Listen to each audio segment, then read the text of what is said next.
Well, it is the weekend, and as always, they got a whole rash of movies coming out. I use the word rash as an operative term here because sometimes it feels like a rash. And speaking of rashes, here's Michael Snyder out in California to tell us, with his Culture Blast, what you should see and what you shouldn't. Michael? Well, speaking of rash, I'm scratching right now at the thought of some of these films I have to sit through, but guess what? A couple of good ones for a change. I'd rather just nod enthusiastically at them than talk about the crap, but, we got to take the good with the bad. This week, surprisingly, a funny, albeit occasionally vulgar comedy from some of the people that you work under or were fostered by Judd Apatow, a documentary that maybe was a little on the activist side, but as strident as it got, I thought very worthwhile. And a pretty good low-budget movie about coming of age done by yet another Coppola. So 3 pretty good films, man. I was kind of shocked and surprised. Before we get underway, remember, I can be followed at Twitter at Culture Blaster, and you should check out the Michael Snyder's Culture Blast page on Facebook. And here we go. Okay, not a big fan of Seth Rogen. The Green Hornet was one of the most horrible vanity projects of the past 10 years. And, the guy kind of can't carry a film on his own, but in Neighbors, he's perfectly cast as a young father and husband, married to a lovely and kind of equally pleasant, believe it or not, woman named Rose Byrne. And actually, that's the actress's name, and she's pretty wonderful in this film. And the two of them are starting off on the greatest adventure a married couple can go on, parenthood. They've got a cute little baby. They've got their new house. His character is working at an office, and he's a bit of a slacker, but, you kind of like him. And then a fraternity moves next door in their little college town, and all hell breaks loose. And the co-conspirators in the fraternity are played by Zac Efron. That's right, pretty boy Zac Efron. And James Franco's brother, Dave Franco. And among the frat brothers are Christopher Mintz-Plasse and various other familiar young actors. Ike Barinholtz from Mad TV plays the Seth Rogen character's best buddy. And all hell breaks loose when the fraternity refuses to keep quiet. The baby is up all night. And, the two different entities begin plotting against one another. What will the couple do to try to bring down the frat? What will the frat do to torment the couple? It's a very funny film. Rose Byrne is surprisingly good at comedy. And actually, the best thing about this is how Seth Rogen and Rose Byrne convey a certain naturalism and that angst that young people face when they've decided to commit to a marriage and a family, but still want to have a good time. The torment is very, very funny in this film. And I was really, really shocked because I went in with the proverbial chip on my shoulder, directed by someone named Nicholas Stoller, written by Andrew Cohen and Brendan O'Brien. I really thought this was an entertaining comedy, Neighbors. In Europe, known as Bad Neighbors, but don't let that convince you one way or another. It's pretty damn good. Let's see here. Let's move on to Palo Alto. James Franco in Palo Alto. Seems like the family's got a corner on the market this weekend. He wrote a series of short stories about young people growing up in the rather well-heeled Northern California town, a town where Stanford rules, the major university town. And this is basically about a young girl named April, played by Emma Roberts, who is a virgin and well-loved at school by her fellow students, and is babysitting the coach of her team, Mr. B. He has a kid, and she's babysitting for him, and he, of course, has rather perverse designs on her, despite his open, friendly, supportive nature. Her fellow students are dealing with various and sundry issues.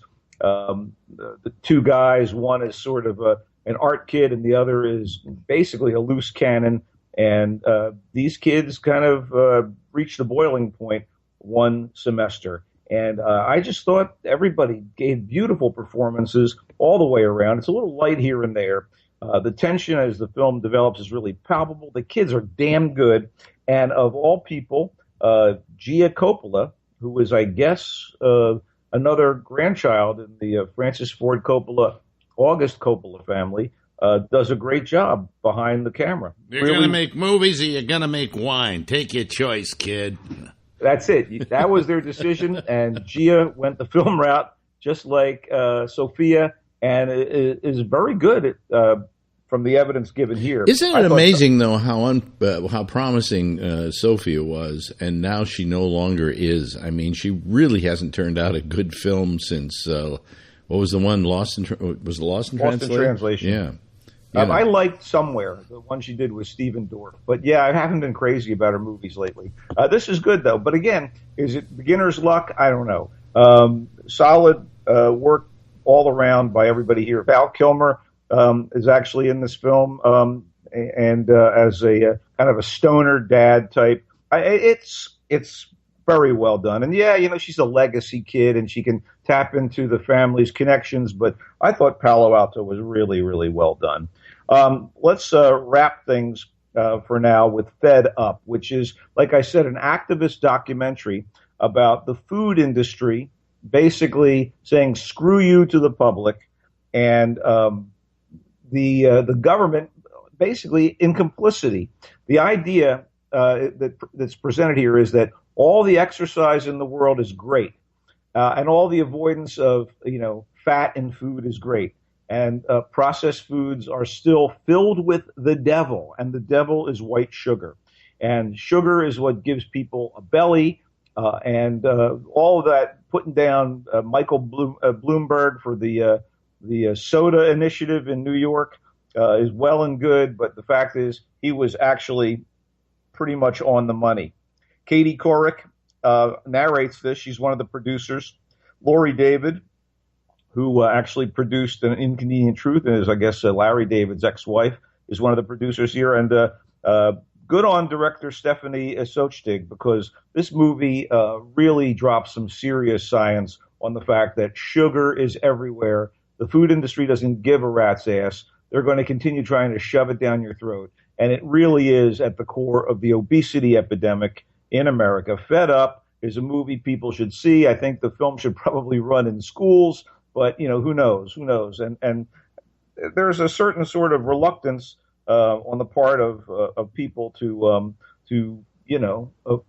be like, what's the phrase, the nanny state? I think a friend of mine used that phrase talking about Michael Bloomberg's, move with the how many ounces of soda you were allowed to drink or were allowed to be sold.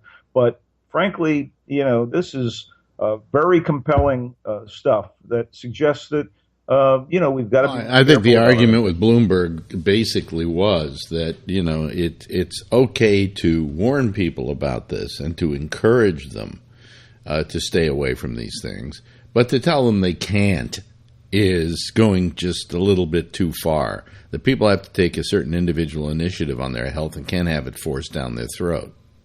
Well, the marketing and the way cafeterias and schools actually pander to the sugar and processed. Yeah, but I think even worse. I mean, I don't want to get into this. Is not what this segment is about. But the biggest culprit of all is corn sugar, which is in everything. Which is in everything. Yeah, literally, even stuff you wouldn't think it was in. It's in there. Well, the film will kind of break your heart a little bit. It looks at four overweight kids and the issues of exercise and you're fat because you lead a sedentary life. Well, it's not always the case. Yeah. Okay. And here's to these guys for doing this. Anyway, that's it in terms of films. Still trying to catch up to movies since I was away for 10 days. I hopefully will be back next time. The big movie this weekend that I want to go see is Chef. Exactly. And unfortunately, I had a choice between Chef and Neighbors, and just because of logistics, Neighbors is the movie that won. But I'm going to see Chef. Everybody's raving about Chef. I'm excited about it. I'll weigh in on it after I see it, and you will have seen it as well, I guess. Will you and your fabulous if I can convince her to go, if she doesn't like the idea of going to a movie, we don't go to the movie, So. Well, let's just go. It's called being pussy whipped, is what it's being called.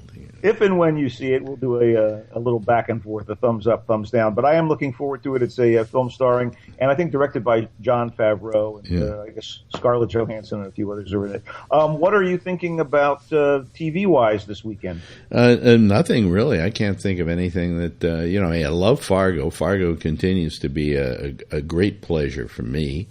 And, I get what we got, I think, one more episode of Arrow this year. And one more episode of Big Bang Theory, which was exceptionally funny last night. You're going to laugh about this. I swear to God, I must be on some kind of, maybe the vitamins are doing it. I got a little choked up at the end of Big Bang Theory. A little Did choked you up. Really? Yeah. Just a little bit. There's a certain gratitude, but you invest in these idiot characters, and when something good happens to them, and your own life is so dull. Well, speaking, by the way, of those kind of characters, the show that is actually getting better is Silicon Valley. Oh, I'm on board. I had almost completely written it off, and then the last couple episodes have gotten better and better. So I'm now like the show, but it was on the bubble for me. No, I find it very cruelly funny. And you will be happy. You will be happy. Laugh. Yeah. Go ahead. You're going to laugh. You're going to maybe disagree, but man, oh man, did I enjoy watching the first 2 episodes of 24. It's I thought it was very good. I thought it was excellent. What I said was it's the best of British TV and the worst of American television, all combined into one show. All those wonderful British actors and London and that backdrop, and then the worst of American TV, which of course is Kiefer Sutherland. So, and hey, one more quick note: In the Flesh is rolling out via BBC America. I love the post-apocalypse zombie rescue movie TV thingy. I really enjoy the hell out of that. So I'm gonna have to check it out. I have them, but I haven't watched them. Also, I got to tell you a little happy news for you. Karen Gillan got herself an American TV show. Really? She is going to be starring in a show on ABC called Selfie. Holy cow! That came out during the upfronts. They just came out with, no, it wasn't the upfronts. It was just an announcement of some of the shows they picked up. They also picked up Marvel's Agents of S.H.I.E.L.D., which I like. And but it's going to be called Selfie, and it's all about a girl who becomes very famous on the internet, and just all the things that have to do with that. I imagine she'll do it with an American accent, but I would love it if she kept her Scottish brogue.